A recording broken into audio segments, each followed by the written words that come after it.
Buenas tardes. En primer lugar, deseo dar las gracias a las autoridades de CICIG por invitarme. Voy a arrancar con un pequeño anécdota, porque casi creo que no hace falta aclarar que es un lugar donde me siento cómodo y donde tantas veces estuve presente. Cuando tenía el honor de ser economista jefe de Corporación América, el grupo de don Eduardo Armequian, donde tanto aprendí y donde tanto crecí en cerca de 15 años en ese trabajo, donde muchos de mis amigos están en estas mesas, digamos, donde está Carolina Barros, o está el queridísimo Daniel Simonuti, muchos de personas extraordinarias que tanto hicieron para que yo hoy me encuentre en este atril, increíblemente. Recuerdo que una vez, cuando se estaba lanzando a la presidencia Esper, estábamos en una fiesta en New York City y Alberto Venegas Linchijo, el máximo prócer de las ideas de libertad de toda la historia argentina, me dijo: me imagino que usted no va a hacer esto de meterse en política porque lo necesitamos dando la batalla cultural. Y dije: pero ni de casualidad. Bueno, me equivoqué, acá estoy. La mano invisible me trajo hasta aquí. Y recuerdo también que cuando Eduardo Armequian presidía CICIG, cuando fue la campaña del 2019, me tocó armar algunas mesas de economistas, en una, por ejemplo, en la que estuvo Esper, Broda y Carlos Melconian, otra en la que estuvo Miguel Bain, digamos, Javier González Fragas y Agustín Datelis. Así que nada, es para mí un placer y un honor estar exponiendo desde este lugar como candidato a presidente de la Nación, y que no tengan ninguna duda que si entro en el balotaje soy el próximo presidente de la Argentina.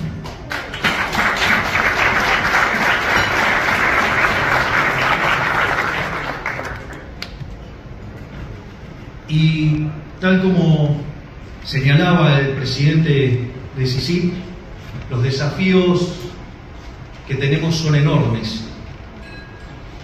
Y la trampa siempre es caer en la dinámica de la coyuntura, cuando en realidad el problema de Argentina es un problema de características estructurales.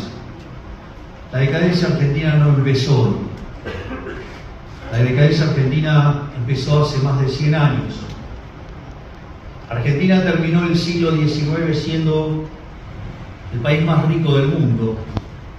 Argentina, cuando a partir de 1860 abraza las ideas de la libertad, la Constitución de Alberdi del 53, con las modificaciones propias para anexarla a la provincia de Buenos Aires, de ser un país de bárbaro en 35 años se convirtió en la primera potencia mundial. Por lo tanto, no es cierto que no se puede. Sí se puede hacer. El problema es que hoy la solución está en manos del problema. Y lo que yo vengo a proponer es sacar al problema para volver a abrazar las ideas de la libertad y que en 35 a 50 años nos convertamos en una potencia mundial. En ese sentido, tal como señalaba, Argentina entró al siglo XX siendo el país más rico del mundo.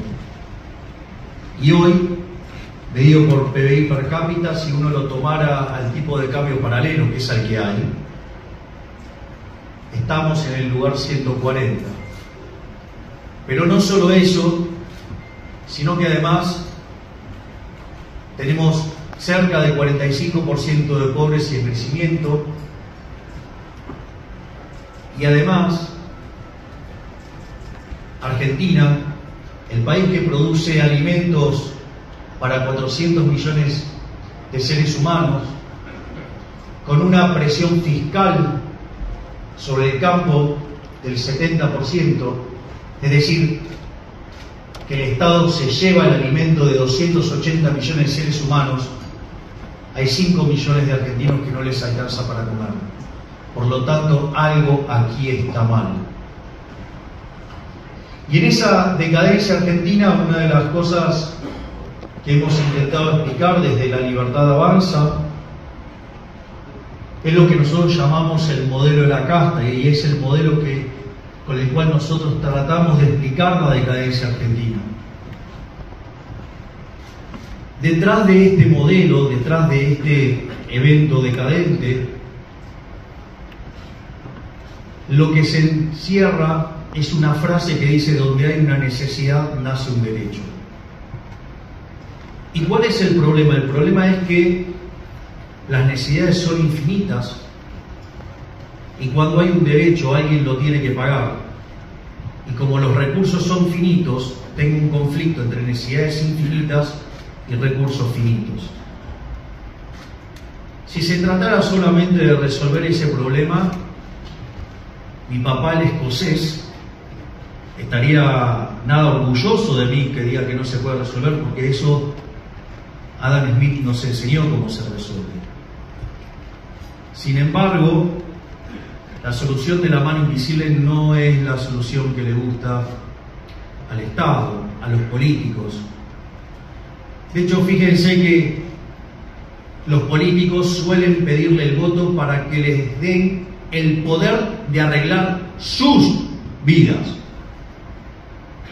Nosotros tenemos un concepto distinto. Nosotros les pedimos los votos para devolverles a ustedes el poder de que sean los arquitectos de su propio destino, para bien o para mal, porque el liberalismo no solo trata de libertad, sino también trata de responsabilidad. Y así como uno tiene derecho a apropiarse del fruto de su trabajo, también tiene que pagar los costos cuando se equivoca. En ese sentido, esta forma de querer corregir este conflicto entre necesidades y recursos, lo que prefiere en general el político, y cuanto más corrupto, más aún, prefiere la garra presente del Estado. Y eso se traduce en déficit fiscal. Argentina, de los últimos 122 años, tuvo déficit fiscal durante 112. Argentina, desde el inicio del siglo XX, uno de lo que ve es que hubo 22 crisis en la metodología Cerro y Meloni, donde de esas 22 crisis, 20 tienen origen fiscal. Y de ese origen fiscal es o con déficit fiscal alto o escandalosamente alto.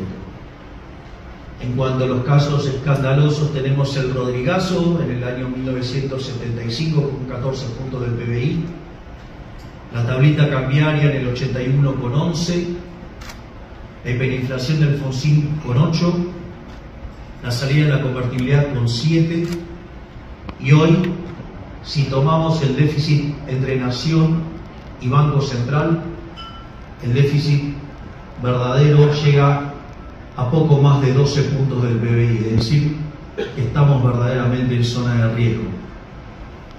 Si este desequilibrio fiscal a lo largo de la historia se va financiando de distintas maneras. La primera forma que utiliza el político es probablemente la más inmoral y aberrante de todas, que es el tema de endeudarse.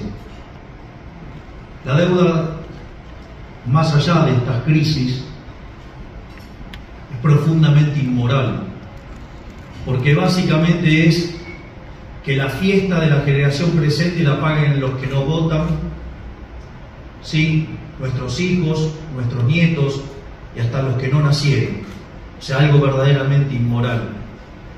Y obviamente cuando los políticos dejan de tener acceso al financiamiento en los mercados voluntarios, terminamos cayendo en default.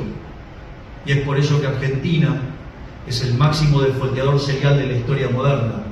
Ya hemos pasado el caso de Ecuador, así es que, y eso no es gratis, porque la contracara de eso es que Argentina es un país con primas de riesgo verdaderamente escalofriantes que hacen imposible cualquier proceso de inversión racional. Y cuando se termina ese financiamiento, la política no retrocede. Saben bien lo que es el monopolio de la violencia y lo ejercen. Y cuando pasa eso, lo que hace es financiarse con emisión monetaria. Y esto no es un tema menor, porque previo a la existencia del Banco Central, que fue creado en 1935, es decir, Argentina llegó a ser uno de los países más grandes del mundo y no tenía Banco Central. De hecho, con una caja de conversión tenía una de las monedas más fuertes del mundo. Y en ese sentido, la inflación era del 0,9% anual. Se crea el Banco Central, se lo crea por 40 años. Quiere decir que en el año 75 tendrían que haber sido cerrados. Yo que sepa, sigue vivito y coleando y haciendo daño todavía a todos los argentinos de bien. Y en ese contexto, en los 10 primeros años, mientras que era mixto, la inflación saltó al 6% anual. Es decir, un registro muy alto de inflación para lo que eran los estándares de la época. Luego se nacionalizó en el año 46 con Farrell, y a partir de ahí hasta 1991, que fue cuando se lanzó la convertibilidad como consecuencia del repudio generalizado de la moneda, la inflación promedio en Argentina fue del 250% anual. Le quitamos 13 ceros a la moneda, destrozamos 5 signos monetarios y tuvimos 2 hiperinflaciones sin guerra. Hasta el momento en el cual se llegó a la convertibilidad. La convertibilidad tuvo una inflación promedio del 9%, pero se concentró esencialmente en los primeros 20 meses, es decir, entre abril del 91 e inicios del 93, y a partir de ahí Argentina pasó a ser el país con menos inflación del mundo. Sin embargo, a pesar de todas las características que tenía esa regla monetaria, que era una regla monetaria dura, donde el dinero solamente crecía endógenamente contra la demanda de dinero, lo cual aseguró que una vez que corregidos los desequilibrios de inicio, la economía no tenía más inflación. Un Banco Central que era totalmente independiente, una regla que había sido exitosa en domar la inflación, una regla que además era popular porque permitía ganar elecciones, y sobre todo las cosas que para mí siempre fue lo más importante de la convertibilidad, y que era lo que hacía pensar que no iban a poder con la convertibilidad, era que toda la estructura contractual de Argentina estaba diseñada en torno a la regla. Sin embargo, cuando los políticos se quedaron sin financiamiento, no se podían endeudar, terminaron haciendo explotar la convertibilidad.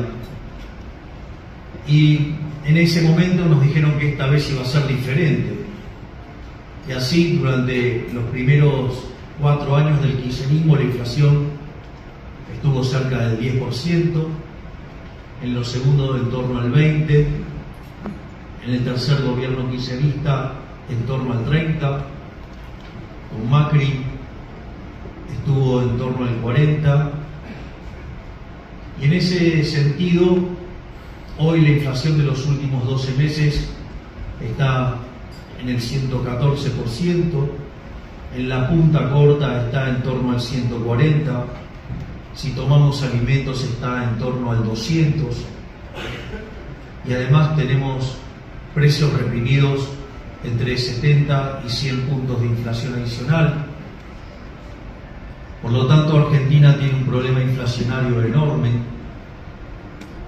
donde, para tener una idea del tamaño del problema que tenemos, hoy el desequilibrio monetario es mucho más grande que el que teníamos en la previa del Rodrigazo en 1975, y cuando tomamos la relación de los pasivos remunerados del Banco Central respecto a la base, estamos en niveles superiores a los que teníamos en el primer trimestre de 1989, previo a la hiperinflación. Esto significa que Argentina va camino a una crisis enorme, porque a esto se le suma que tenemos indicadores sociales peores que los que teníamos en el 2001. Entonces, frente a esta situación, la pregunta es, ¿cuál es la propuesta?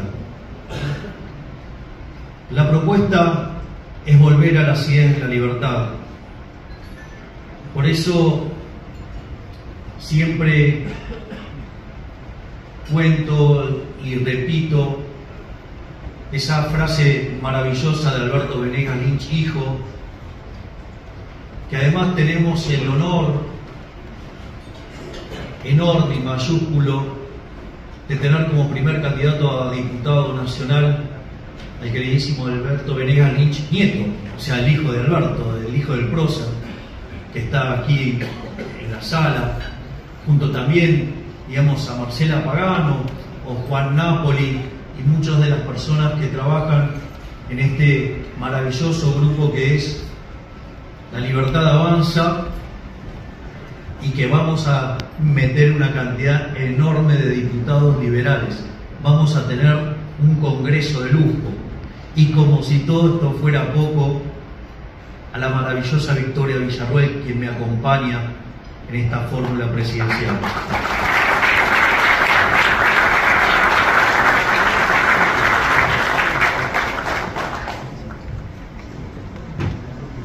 Entonces, el eje rector dice que el liberalismo es el respeto irrestricto del proyecto de vida del prójimo, basado en el principio de no agresión y en defensa del derecho a la vida, a la libertad y a la propiedad, cuyas instituciones son la propiedad privada y los mercados libres de intervención estatal. Esto es muy importante tenerlo claro, porque el sistema de precios es un mecanismo de transmisión, información, coordinación y ajuste. Es decir, cuando ustedes hacen una transacción, eso genera un registro histórico que se llama precio. Y a ese precio algunos van a decidir ser compradores y algunos van a decidir ser vendedores. Es decir, los individuos se coordinan respecto a ese precio, y dado que oferta y demanda pueden no coincidir, en ese sentido se generan los ajustes. Es decir, cuando hay un exceso de demanda, los precios suben y viceversa. Esto es muy importante tenerlo en cuenta, porque ya a inicios del siglo XX, cuando Ludwig von Mises hablaba de la imposibilidad del socialismo, justamente pivoteaba sobre el rol de la propiedad privada. Es decir, si ustedes, en el socialismo no hay propiedad privada, el socialismo puro, real, y en ese sistema, como no hay propiedad privada, entonces no pueden determinar precios. Y al no determinar precios, la economía queda a la deriva. No por nada ese sistema fue un fracaso en lo económico, en lo social, en lo cultural, y además asesinó a 150 millones de seres humanos. Más de 100 de la manera directa, por gente que quería defender la libertad. Y cerca de entre 30 y 40 millones de personas murieron de hambre. Entonces, vean que conforme hay más presencia del Estado dentro de la economía, esa señal se va ensuciando. Y conforme esa señal se va ensuciando, peor es el desempeño. Y si quieren un buen ejemplo de eso es Argentina. Argentina, desde inicio del siglo XX, abraza mayores dosis de socialismo. Y la única certeza que les puedo dar es que si nosotros seguimos así, ya sea con el socialismo de buenos modales o el de malos modales, el único futuro posible es la más absoluta de las miserias. Obviamente que cambiar el modelo siempre implica un riesgo. Nunca olviden que cuando el pueblo hebreo salió de Egipto y cruzó el Mar Rojo, muchos reclamaban que querían el pescado gratis de Egipto.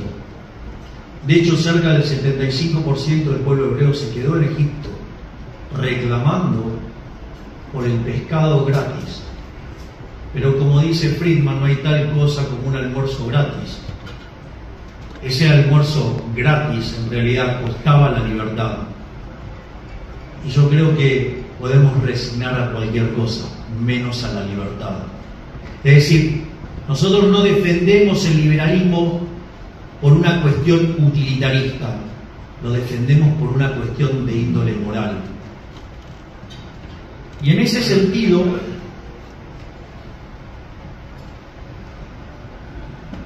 otra de las instituciones del capitalismo tiene que ver con la libre entrada y salida de empresas, es decir, con la competencia, pero en el sentido más a la idea de Baumol, Panzer y Weary, es decir, esta es la idea de los contestable markets, o mercados disputables o desafiables, que en realidad es la idea original que tenía Adam Smith, y también la división del trabajo y la cooperación social. Esto es muy importante porque se suele hacer críticas poco fundadas sobre el liberalismo y sobre el capitalismo de libre empresa, que son verdaderamente ridículos, porque justamente en el liberalismo y en el capitalismo de libre empresa se reconoce a cada individuo. Es decir, lo que está por encima de todos es el individuo, no un colectivo. Y en ese sentido, reconocemos nuestras diferencias y entendemos que en nuestras diferencias se genera división del trabajo, y esa división del trabajo no solo que genera más productividad, sino que hace que podamos convivir en paz. Hay un artículo de Milton Friedman basado en Bastiat. Bastiat señalaba que donde entra el comercio no entran las balas. Y dice, ustedes en el capitalismo están obligados a convivir y a llevarse bien. Ustedes podrían odiar a la otra persona, pero si ustedes no le logran vender su producto, van a la quiebra. Por lo tanto, como decía Bertrand de Juvenet, donde hay capitalismo las costumbres son dulces. Y eso significa que es un sistema que no solo es más productivo, sino que además se basa sobre valores morales a los que las personas de bien adhieren, sino que además genera convivencia pacífica y armoniosa de la sociedad. Es decir, y además, y esto, digamos, ustedes deberían levantarlo orgullosos, es en el capitalismo, digamos, solamente se puede ser exitoso sirviendo al prójimo con bienes de mejor calidad o un mejor precio. Así que los emprendedores en realidad son verdaderos héroes sociales, porque son la máquina de la prosperidad. muy a pesar del daño que causa el gobierno con su intervención. Así es que ustedes son responsables de impulsar el liberalismo, ¿saben para qué? Para que tengamos una sociedad mejor, porque si seguimos abrazados a las ideas colectivistas, nos vamos a seguir hundiendo. De hecho, esta situación es tan así que aquellos países que son libres son 8 veces más ricos que los países reprimidos. Es más, si ustedes tomaran el decil más bajo de la distribución, está 11 veces mejor que lo que está en el país reprimido. Y es más, como la distribución del ingreso lleva un formato que estadísticamente se llama log normal, o lo pueden generar también con un chi cuadrado, que es una situación donde el valor mediano está por debajo de la media, y que en realidad es la base del populismo. Porque dada ese patrón de distribución del ingreso se ve en todas partes del mundo. Eso, el primero que lo descubrió fue Pareto, y eso después fue tomado por Mussolini. ¿Y cuál era la lógica? Era la idea de la justicia social. ¿Qué pasa? Cuando ustedes plantean la idea de la justicia social, o el populismo, o distintos tipos de intervención, ¿qué es lo que pasa? Están diciendo que le van a sacar a los que más tienen para darle a los que menos tienen. O sea, están hablando cerca del 70 o 75% del electorado. Por eso también hay que tener mucho cuidado de cómo se utiliza el sistema democrático. Es decir, no es sistema democrático, está en base a la defensa de las minorías, y a las minorías más chicas de todos, que es el individuo, y que un conjunto de personas por el mero voto no le da derecho a hacer cualquier cosa. Es decir, esto lo llamaba Hayek democracia ilimitada. ¿O acaso si se sientan 4 lobos y una gallina a votar qué se cena hoy a la noche? ¿Qué creen que va a pasar? Está claro, ¿no? La gallina es boleta. Entonces, también hay que tener ese cuidado. Y los únicos que verdaderamente defendemos este tipo de valores somos los liberales de verdad. No los liberales porque recitamos alguna que otra frase liberal, porque el focus group dice que la gente ahora se siente más confortable con las ideas de la libertad. Por lo tanto, lo primero que hay que comprender es que, miren, Einstein decía, si usted hace siempre lo mismo, difícilmente vaya a conseguir resultados distintos. Y los únicos que verdaderamente planteamos volver a abrazar las ideas de la libertad somos La Libertad Avanza. Es más, si ustedes lo quieren poner en otros términos un poco más fuertes, si yo puedo elegir la primera marca o un sustituto defectuoso, me parece que me quedo con el original, no con una copia falsa.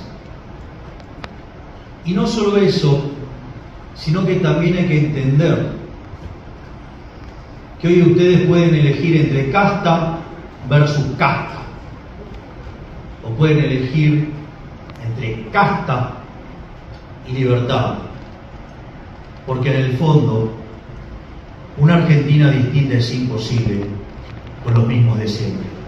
Por lo tanto, los invito a tomar el desafío de abrazar las ideas de la libertad, el desafío de cambiar. Miren, cuando el hombre estaba en la caverna, se podría haber quedado en la caverna. Esa era una solución segura. En la caverna estaba tranquilo, pero quedarse en la caverna también significa una muerte segura. Es decir, si nosotros seguimos haciendo lo mismo, vamos a ser cada vez más pobres, cada vez más miserables. Es decir, la única certeza es que si seguimos con este modelo que lleva más de 100 años, con socialistas de buenos modales o socialistas de malos modales, el único resultado posible es la miseria. Les propongo que salgamos de la caverna. Es un mundo más riesgoso, pero tenemos chances de vivir. Por lo tanto, o eligen la muerte que implica este sistema, o volvemos a abrazar de las ideas de la libertad, y si lo hacemos plenamente y abrazamos las hipótesis del liberalismo, en 35 años nos vamos a convertir en una potencia mundial. Así es que luchemos por la libertad, porque una Argentina es posible, una Argentina mejor es posible, si, solo si, ese futuro es liberal. Y nosotros desde La Libertad Avanza estamos para impulsar este modelo. Muchísimas gracias.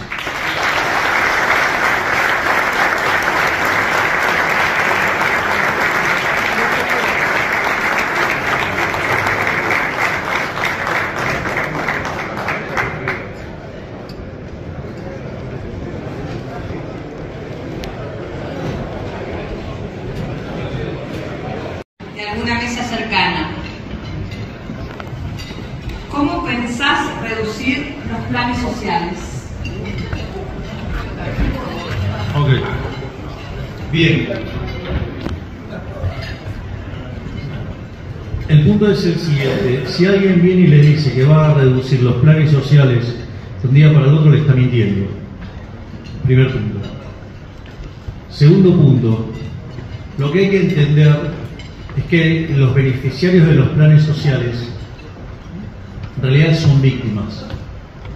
Y los victimarios son los políticos prebendarios que hacen ese tipo de cosas, donde probablemente lo más perverso de todos es el sistema de coparticipación federal de impuestos, que permite la creación de feudos, donde los distintos gobernadores no se hacen cargo de gastar, de recaudar lo que gastan. Es decir, toman la coparticipación y gastan alegremente. No en vano, aquellos lugares donde es más fuerte el peso de la coparticipación en la recaudación, vemos los comportamientos más desequilibrados. Teniendo en cuenta esto, nosotros, para enfrentar este problema, creo que hemos hecho una de las propuestas más novedosas y radicalizadas en el término estricto de radical, no como es en Argentina. Si tengo un apego por el español. Entonces, en ese sentido, nosotros hemos propuesto que en la reducción de ministerios vamos a crear uno nosotros. Nos vamos a quedar con 8, y uno de esos ministerios es el Ministerio de Capital Humano. El Ministerio de Capital Humano integra básicamente 4 áreas. Está lo que es niñez y familia, está lo que es salud, está educación y empleo. Fíjense que cuando ustedes miran los hechos estilizados del crecimiento económico, el elemento más importante para explicar el crecimiento económico es el capital humano. Y el capital humano tiene 2 dimensiones. Tiene lo que es la dimensión alimentación y la dimensión educación.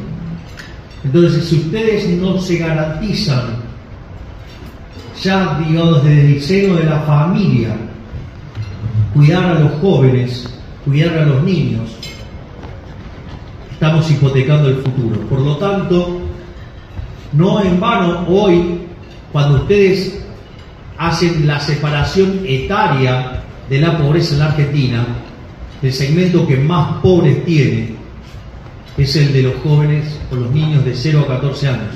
Es decir, 2/3 viven debajo de la línea de la pobreza.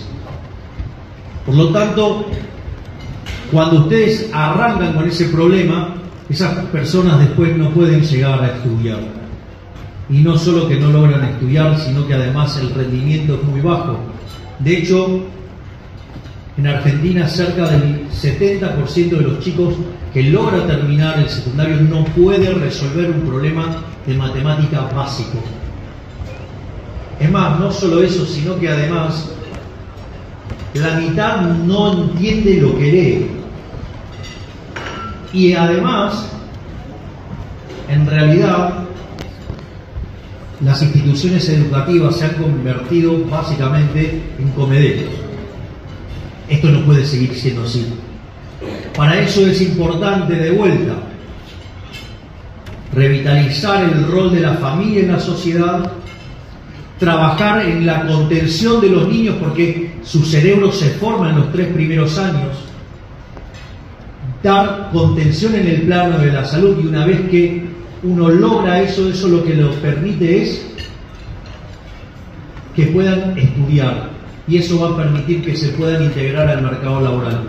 Eso es desde lo que tiene que ver con el diseño de la contención social a partir de la idea del capital humano. Obviamente esto no puede ser hecho de manera aislada, porque si ustedes esto lo hacen de manera aislada, no funciona.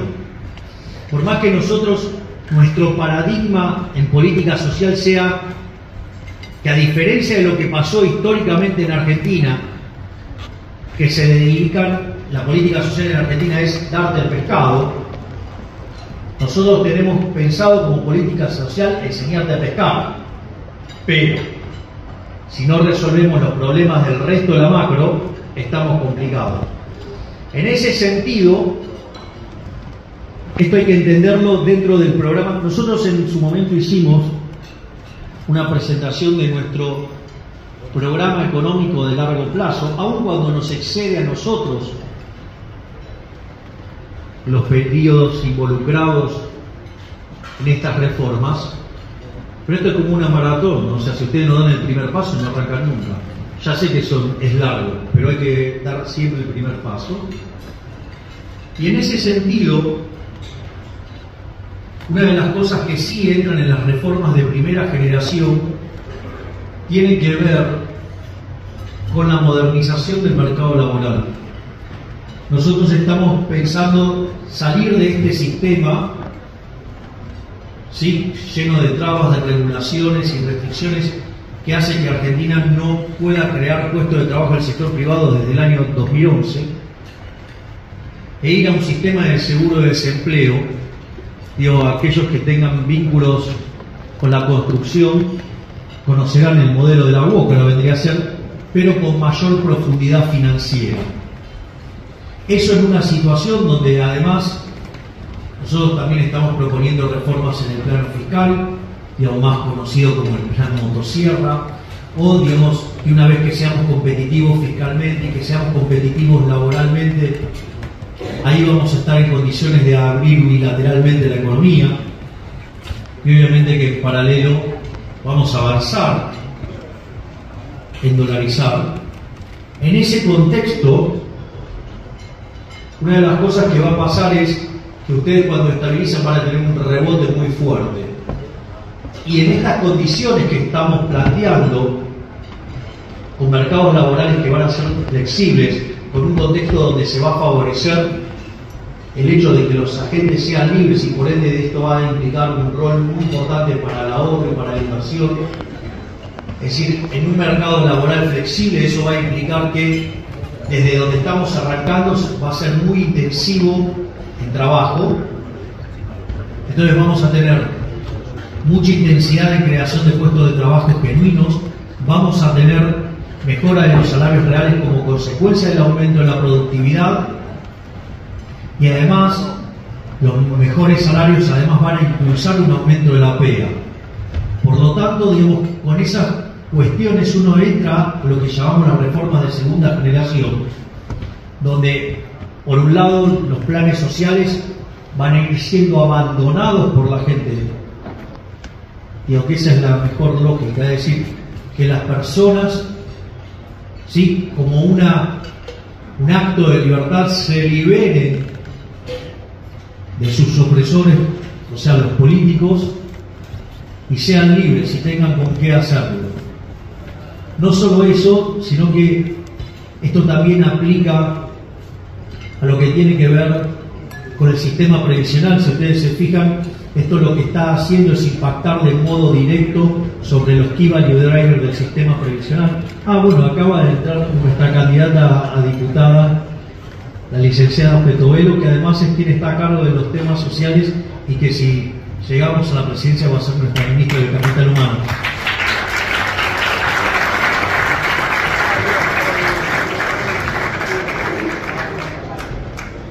Me vas a odiar después de esto, pero hacete cargo. Y lo otro que también es importante, si ustedes se fijan, tiene que ver con el hecho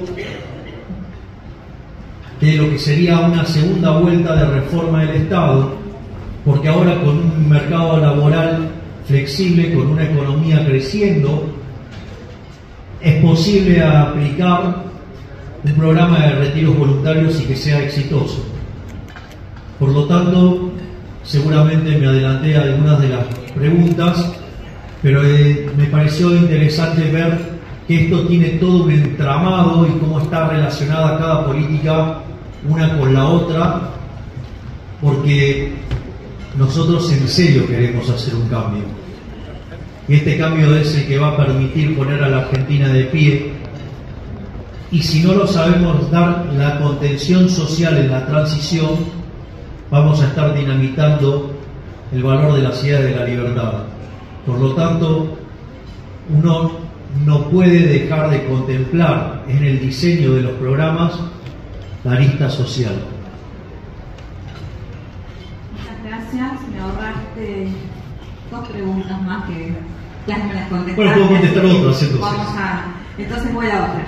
Que dice, usted propone una fuerte reducción del gasto público para acabar con el crónico déficit fiscal. ¿Cuáles categorías de gasto en concreto reduciría o eliminaría? Bien. Sí. Dice, dadas las resistencias que estos recortes posiblemente generen en los sectores implicados, ¿y qué estrategia política prevé implementar para lidiar con estos rechazos? A ver, lo primero es, si ustedes repasan los distintos discursos que hacemos en la Cámara de Diputados junto a la doctora Villarruel, ustedes van a encontrar que ahí hay una respuesta, y es, esta vez el ajuste lo pagan los políticos.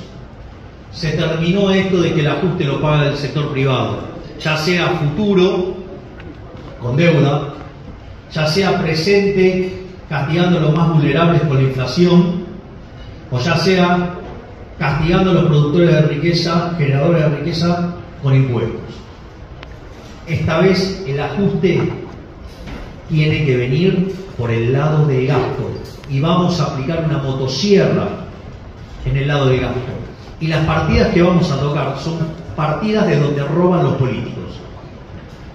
En ese sentido, nosotros estamos planeando eliminar de cuajo la obra pública e ir a un sistema de iniciativa privada a la chilena. Es decir, va a haber obras de infraestructura, sí, pero van a ser a riesgo del sector privado y sin que se involucre la lacra ladrona de los políticos. Porque les voy a explicar algo, o sea, ustedes lo que van a encontrar es que los políticos les van a decir, no, bueno, pero en realidad la corrupción hay un lado del otro lado del sector privado. Yo les voy a decir algo, nadie puede comprar favores que el político corrupto no tiene para vender. Es decir, la corrupción siempre es pública, siempre es del Estado, siempre son los políticos, porque el que tiene el monopolio de la violencia es el Estado. Es decir, el origen de la corrupción es el Estado. Otra partida que aporta también mucho para lo que es el ajuste y que básicamente lo pueden usar solamente una vez, es todos los recursos que se generan a partir de los errores de estimación groseras e intencionadas en el presupuesto, que eso después deriva en las transferencias discrecionales. El viejo método del látigo y la chequera. Es decir, entonces les voy a contar algo. Nosotros tenemos como idea pararnos arriba o sentarnos arriba o como sea arriba del gasto público nominal. Y todo eso que aparezca lo vamos a usar para recomponer los números fiscales. Eso lo que va a implicar es una fuerte reducción y drástica caída de las transferencias discrecionales. Otra gran fuente de corrupción. Donde saben qué hacen los políticos esas transferencias, ¿a dónde las hacen? A los lugares donde está la contabilidad más opaca. ¿Para qué? Para robar directamente, lisa y llanamente. Dicen que van a hacer algo y en realidad la mitad queda entre el Poder Ejecutivo y la provincia. Se acabó la Argentina de los ladrones.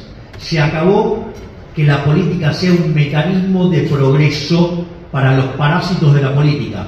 Los únicos que generan riqueza están en el sector privado. Y yo no voy a atacar al cuerpo, yo voy a atacar al parásito.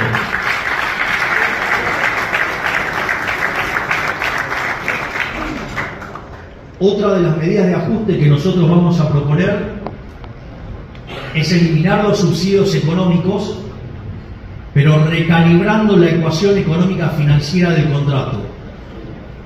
Es decir, ustedes, en el fondo, esto es un poco más técnico, ustedes cuando hacen una revisión tarifaria, ustedes lo que tienen que asegurarse es que el retorno de la firma nunca esté por debajo del costo de oportunidad del capital, o sea, del WACC. Vean que acá se empiezan a interrelacionar otras cosas, porque conforme ustedes logren bajar el costo del capital, porque logran bajar el riesgo país, es más fácil hacer una recalibración de tarifas. Si ustedes dejan de tener inflación porque están dolarizados, es más fácil recalibrar tarifas en un sendero creciente en el tiempo. Entonces, ustedes también pueden trabajar sobre el flujo de fondos. Por ejemplo, eliminar el impuesto a las ganancias reinvertidas. No le cuesta nada, pero eso es una máquina de inyectar valor. Otra cosa que también, nosotros proponemos es eliminar los impuestos que impactan directamente sobre la factura que nos llega. Es decir, los ajustes lo va a pagar la política. Lo tiene que pagar el parásito, no el que crea riqueza. Es decir, basta de este esclavismo fiscal. ¿Somos liberales o somos prebendarios? Nosotros venimos a impulsar la libertad. Por eso la casta política está aterrada. Por eso dicen que no es viable. Por eso dicen que no lo podemos hacer. Porque esta vez los que van a pagar el ajuste con nosotros va a ser ellos. Y después quedan dos partidas más, una más fácil y una más complicada. Una es avanzar en la privatización de esas empresas que están en manos del Estado. Porque ¿saben qué? Les voy a decir algo. El Estado eficiente o el Estado administrando bien las empresas es un oxímoron. No puede haber empresas públicas, es una contradicción en sus términos. No crea riqueza el Estado. No crea, el único que crea riqueza es el empresario, el emprendedor, el tipo que cuando va e invierte la guita se la juega y si le sale mal, quiebra. Es decir, cuando ustedes hacen mal las cosas en el sector privado, van a la quiebra. Cuando ustedes hacen mal las cosas en el sector público, les pasa la cuenta. Se cortó, se terminó. Y después otra cosa que también nosotros vamos a recortar, o vamos a hacer el intento, pese a que después, algunos medios que se dedican a operar, después editan la frase y cortan los pedazos. Nosotros dijimos que íbamos a terminar con las jubilaciones de privilegio.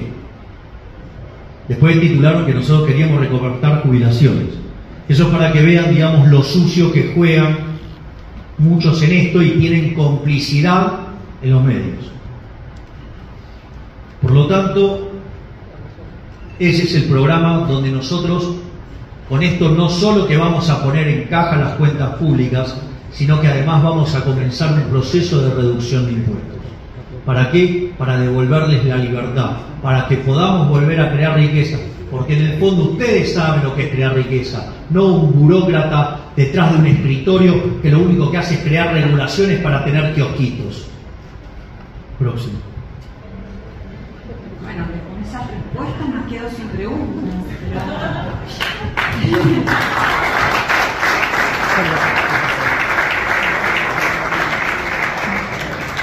Vamos a hacer la última, diputado, y también por el tiempo, estamos excedidos. Y... También me puede decir futuro presidente.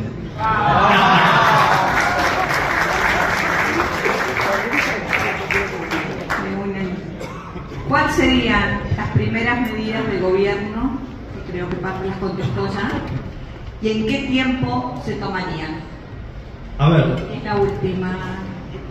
el programa de ajuste fiscal arranca el primer día.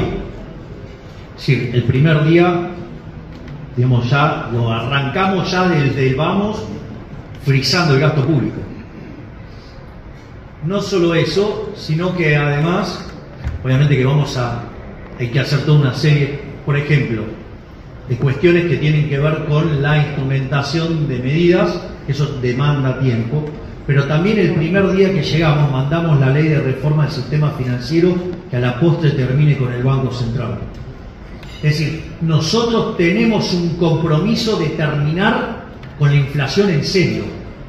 Es decir, yo no solo sé cómo se baja la inflación, tengo el coraje para hacerlo. Entonces, ¿cuál es el problema? Yo lo voy a enviar al Congreso. ¿Saben qué? ¿Saben cuál es la gran ventaja? Que yo no estoy coacheado, que yo digo lo que se me da la gana.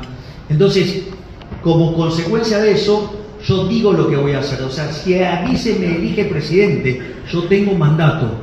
Y el mandato que nosotros sabemos que nos demanda la sociedad a nosotros es terminar con la inflación y terminar con la inseguridad. En ese contexto, División del Trabajo dice que yo me ocupe de impulsar esas medidas que bajan la inflación y en términos de seguridad. Va a ser la primera vez en la historia argentina que vamos a tener un vicepresidente, que en este caso además es mujer, que es la doctora Villarruel, que se va a encargar de los temas de seguridad. Así es que la inflación y los delincuentes que se pongan a temblar porque los vamos a barrer. Y en ese sentido, me voy a hacer cargo de la parte inflacionaria, nosotros vamos a enviar el proyecto el primer día. Entonces ahí es muy interesante porque siempre aparece la agenda del bloqueo. Una de las cosas que me parece muy violenta, el nivel de violencia, digamos, con el que se me trata, no es que me estoy victimizando, porque además en la adversidad me agrando. Digo, haber sido arquero de Chacarita no es gratis. En ese sentido, bueno, no es un tema menor, porque el arquero cuando se equivoca es gol y tiene toda la tribuna atrás. En ese sentido, nosotros, la primera pregunta es ¿por qué no nos van a acompañar? Digamos, si las urnas decidieron que nosotros estemos en ese lugar, ¿por qué van a ir en contra de esa voluntad popular, siendo que nosotros tenemos tan claro el mandato? Ahora, la otra pregunta es ¿por qué, digamos, tanta resistencia de supuestos liberales contra reformas liberales? Entonces puede ser que no sean tan liberales como quieren engañarlos diciéndoles que son liberales en función de lo que los focus group le dicen. Porque entonces, ¿cuál sería el problema de acompañar una medida tan pro-liberalismo como eliminar ese lastre que es el Banco Central? Pero claro, los políticos, para que tengan en cuenta, en los 3 primeros años de gestión de este desgobierno, nos robaron 16 puntos del PBI con señoriaje. Lindo número, ¿eh? El otro día una nota de Infobae mostraba que En los últimos 20 años los políticos con el señoreaje nos robaron 280.000 millones de dólares. Y si ustedes miran eso, es creciente en el tiempo. Y este gobierno ya lleva robados por esa vía 85.000 millones de dólares. La pregunta es, ¿acaso a ustedes les gustan que los roben? A mí no. Pero claro, los políticos les van a defender el Banco Central, porque es un mecanismo por el cual los roban. Entonces, pero supongamos que entonces no sale. Entonces, bueno, miren, nosotros vamos a proponer un referéndum. ¿Por qué un referéndum? Porque el referéndum es vinculante. Entonces, si sale adversa la votación, bueno, le tendrán que explicar a la sociedad por qué los quieren seguir estafando con el impuesto inflacionario, por qué los quieren seguir saqueando con la brecha. ¿O acaso, digamos, acá hay representantes del campo argentino, no son estafados violentamente con esa tortura que es el cepo? Entonces, en ese contexto, que le expliquen a la sociedad. La otra alternativa es que, como no van a querer enfrentar la sociedad, entonces, esto es muy interesante porque va a ir a la sociedad. Ahora supongamos que por algún motivo los argentinos de bien quieren seguir siendo estafados, es decir, como una suerte de síndrome de Estocolmo. Es decir, digamos, me gusta el derecho de pernada en mi contra. Raro, pero digo, el impuesto inflacionario es peor que el derecho de pernada, porque es el derecho de pernada todos los días. Vieron, tengo humor aunque no se crea. Imagínense cuando empiezo con los chistes matemáticos. Entonces, no se rían porque tuvo como más de 1 millón de reproducciones en mis cuentas, ese chiste.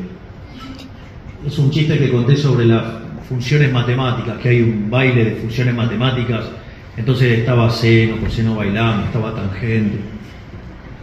Lo hice para dibujar la tangente, se imaginarán, o sea, el physics to roll. Y entonces estaba la X ahí al costado, solito, ¿no? Dicen, che, a la X, vení, integrate, ¿para qué? Si da igual. Aplaudan, es un buen chiste. Un chiste matemático no representa afiliación partidaria.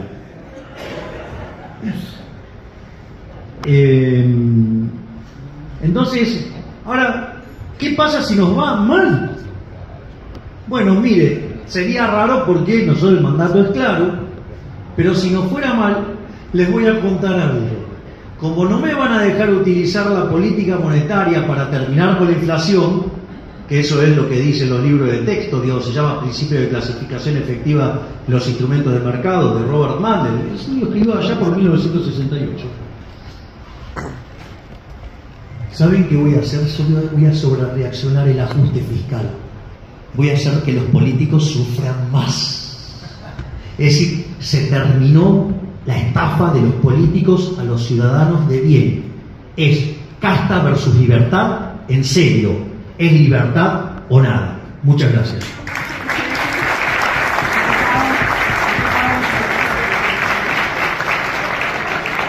Creí que era la última, perdón. Perdón, el señor Eduardo Mejian quiere ser la última. Ah, bueno. Me imagino que ahora... Tengo 15 años de entrenamiento en este tipo de Me preguntas. imagino que ahora se darán cuenta por qué somos un grupo exitoso. Nos tienen zumbando, es la realidad. Así que es bueno escuchar un ley, es edificante porque nos da una perspectiva de futuro posible.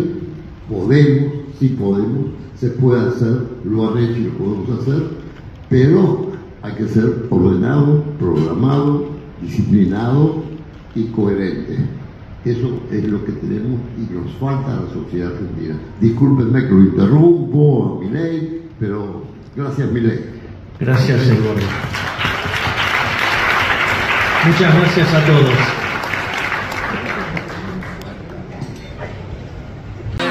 Tenés razón.